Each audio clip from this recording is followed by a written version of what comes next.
Assalamualaikum warahmatullahi wabarakatuh. Saya akan menjawab 5 pertanyaan, yaitu poin ke-1, di mana tempat berlangsungnya gametosis pada hewan dan tumbuhan. Tempat berlangsungnya gametosis pada hewan terjadi pada tesis atau jantan dan ovarium betina, sedangkan tumbuhan terjadi pada organ bunga jantan. Mikro berlangsung dalam gametosis jantan, yaitu kepala sari betina, atau mikro berlangsung di gametosis betina, yaitu bakal biji atau ovul. Poin kedua, proses metagenesis pada hewan. Spermatogenesis terdapat sel induk sperma yang bersifat haploid yang disebut spermatogonium, kemudian mengalami pembelahan meiosis menjadi spermatosis spimer. Selanjutnya mengalami meiosis 1 menjadi 2 spermatosis sekunder yang sama besar dan haploid, serta sel spermatosis mengalami meiosis 2 membentuk 4 sel spermasid berbentuk bulat, lalu sitoplasmanya semakin banyak berkurang. Tumbuhnya menjadi spermatozoa yang mempunyai ekor flagel yang bersifat haploid yang fungsional dapat hidup. Oogenesis sel induk telur yang dapat ooganium mengalami pertumbuhan yang menjadi oosit primer, sebelumnya membelah secara meiosis, kemudian oosit primer membelah secara meiosis. Satu menghasilkan 2 sel dan dengan komponen sitoplasma yang berbeda, 1 sel besar dan 1 sel kecil. Sel besar disebut oosit sekunder, sedangkan sel yang kecil disebut badan polar.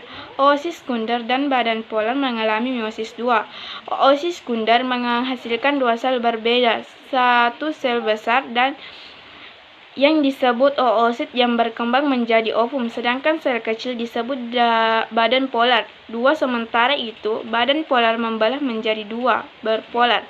Jadi, hasilnya yaitu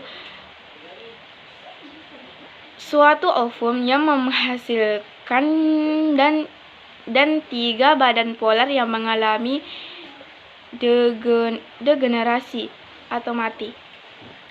Poin ketiga, mengapa megatogenesis termasuk pembelahan meiosis? Karena terjadi di jaringan organ produksi dan menghasilkan 4 sel yang haploid.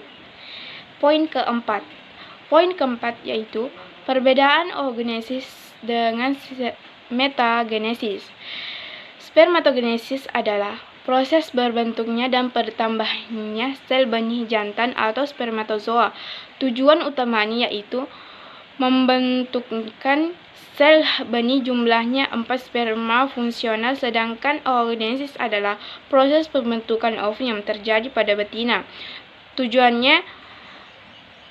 Tujuan utamanya yaitu membentuk ovum dalam proses pembelahan dan produksi menghasilkan 10 ovum fungsional. Poin kelima yaitu sampai berumur berapa laki-laki dan perempuan mengalami gametosis. Lelaki mengalami gametogenesis sampai 50 tahun. Kesuburannya mulai berkembang, sedangkan wanita antara umur 48 sampai 52 tahun. Baiklah, itu yang dapat saya sampaikan dari 5 soal.